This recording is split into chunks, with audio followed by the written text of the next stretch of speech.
Well, hi everybody. Welcome back guys. to session number 7.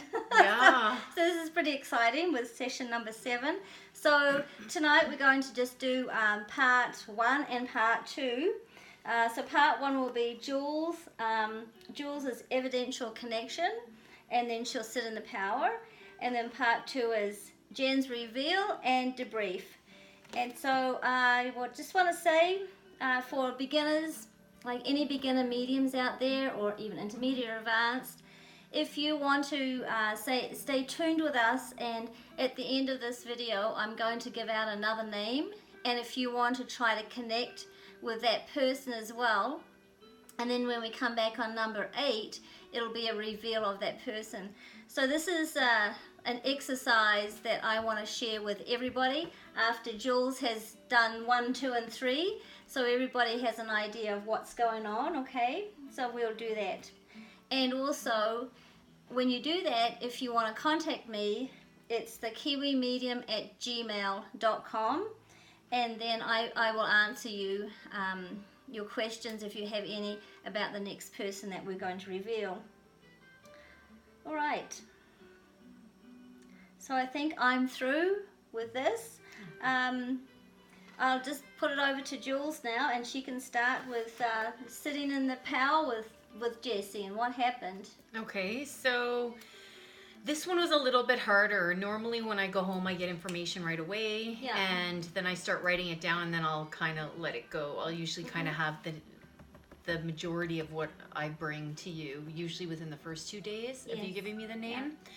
But this time I just, I kind of had a bit of a rough week. I had a little bit of, just a little bit of drama. I mean, not everyone understands this stuff and what I'm doing. And so I think, you know, I had someone a little bit of feedback, someone who doesn't really agree with this stuff. And it did kind of like trigger me a little bit. And I just had a really hard time opening up to spirit to allow the messages to come through, because I just felt a little bit icky. You know, because I don't ever want to make anyone feel disrespected or anything. And, you know, I know that the spirits that we work with are here knowing that I'm learning and stuff. And so, anyways, I did contact you and tell you that I didn't have anything on this person this morning. And I get this text like, I don't know what to do, I have nothing. So I texted Jen to let her know. I even thought maybe it was a trick person and they didn't exist. But anyway, so I thought I'll try one more time, and I sat down and I wrote Jesse's name on a piece of paper, and you know, I did get some information that, you know, I will go over with you. And then it was interesting because after I read your text, and you basically had said to just sit down and write Jesse's name on a piece of paper and ask Jesse to come forward and see what happens. And so I did do that, and so it definitely helped. So that was that triangle of spirit, you and me together. So she was working there to help us. For sure. But, okay, so I'll go ahead and start. Okay. So, I feel like Jessie is a woman. Okay, keep going. I won't say yes or no. I'll just say I want more information. Keep going. Yeah. Okay, so I feel like Jessie is a woman. And when I thought of what her relationship could be to you, I felt like she may have been an aunt. I feel like that I noticed when I first saw her, I just saw her breathing heavily. Okay. And I kind of, and then I saw at one point that she even had some oxygen, or was on some oxygen, and I heard the word COPD. And when I actually looked that up, that is something to do with the lungs. Like, and I felt like that this woman was a heavier set woman. And, you know, I felt like I saw her at different stages. It was hard to say what she looked like. I mean, what her age was. Okay. And so I put down 60s, but when I saw her, I felt like I was seeing her at different points in her life. So how would you describe her at the different points in her life?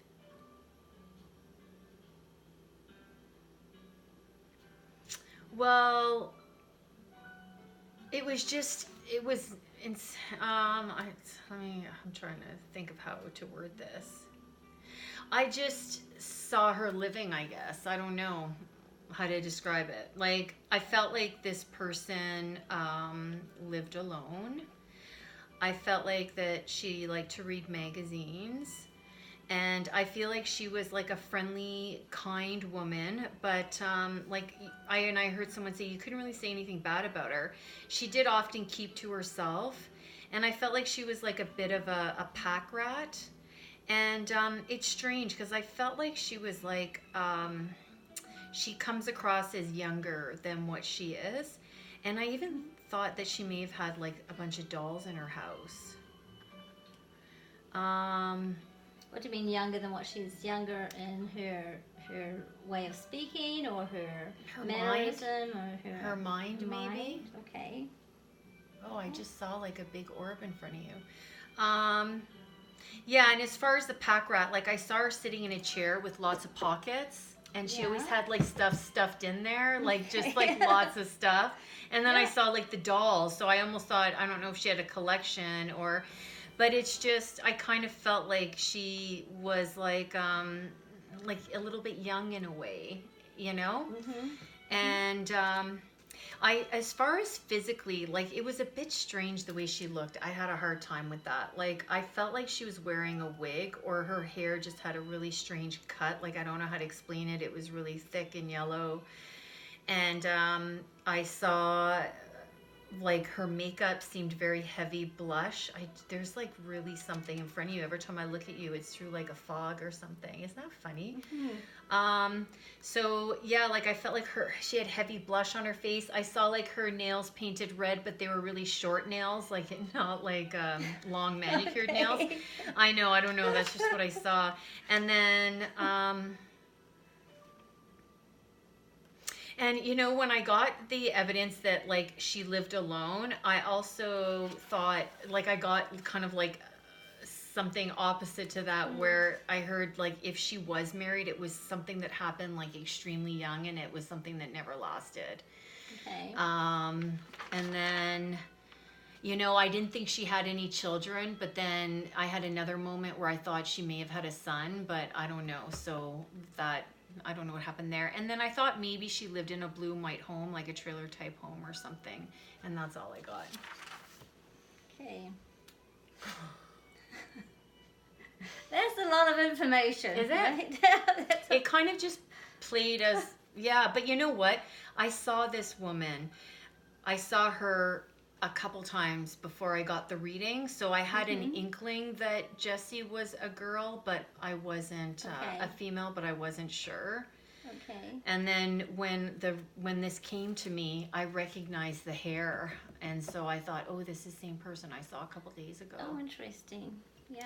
Okay. But this reading was a bit different because it's like I was looking at this person and I could see different traits of them, like the pack rat and the stuff like that. But it wasn't like I could look exactly in her face. Like I don't know if spirit maybe helped me more with this one. Mm-hmm. And I was more getting information filtered through spirit than I actually was from her. But her and Timothy were actually easier because I was able to kind of see things, or I don't know, right? I still don't know if this is even right. Yeah. But. Okay. Yeah. So what do you mean you were able to see things? Well, I felt like Timothy also like showed me snippets, like when I saw him being dramatic and stuff, and you said that he was with children. Like I got to see little things like that would tell me a bit about his personality, that he liked children, and you know. Okay. So it took you how long to get this information? A whole week to get this information? No, this morning. 10 minutes. So that was a whole week. From the time that you left here to the time that you got the information? Yeah, today was the only time I got this. Yeah. And did you sit down once? You sat down once? Okay. Well, I sat down a couple times since I left here. Yeah. But because I had a rough week, I just wasn't open. Yes. So I wasn't, and nothing was coming through. Yeah. But I kept telling Spirit, you know, Jessie, I haven't given up on you. Like, it's gonna, as soon as I get over this anxiety that I'm feeling about, you know, because I have had some not so pleasant experiences with the spirit world when I was first learning. And so I think, well, as I'm still learning, but I just think I can sometimes be triggered by, by things. And so what happens is I automatically separate from source. I just cut that connection off. Yeah. And then I'm just kind of flailing a little bit, you know?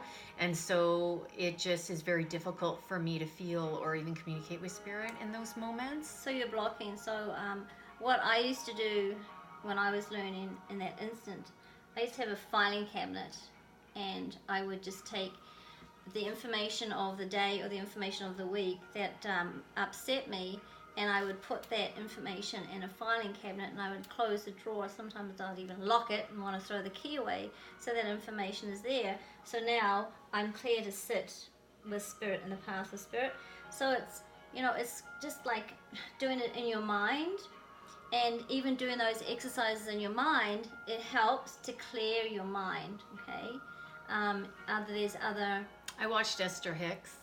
Yeah. I thought, just watching something more higher vibrational. I think for me, it's like I still go through post-traumatic stress with this. And so I think it's me healing. And I do find the more I work on this with you, the more comfortable I get with the idea of it, and the less I feel afraid. And so that's right. And the fear is going to be taken away if you take that, think of it as a square box and putting it in somewhere, whereas I put it in the filing cabinet. You can put it wherever you want.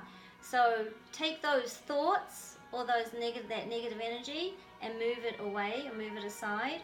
Or even think of, I do a meditation sometimes where I take people to a beach, and the waves that come in take the energy, bad energy out, or what they think is bad energy, right? And then the waves go out and that energy is lost. So it's the energy of the thought of the day, or your thoughts of the day, like, oh, I need to go get groceries, I need to get gas, I need to do that.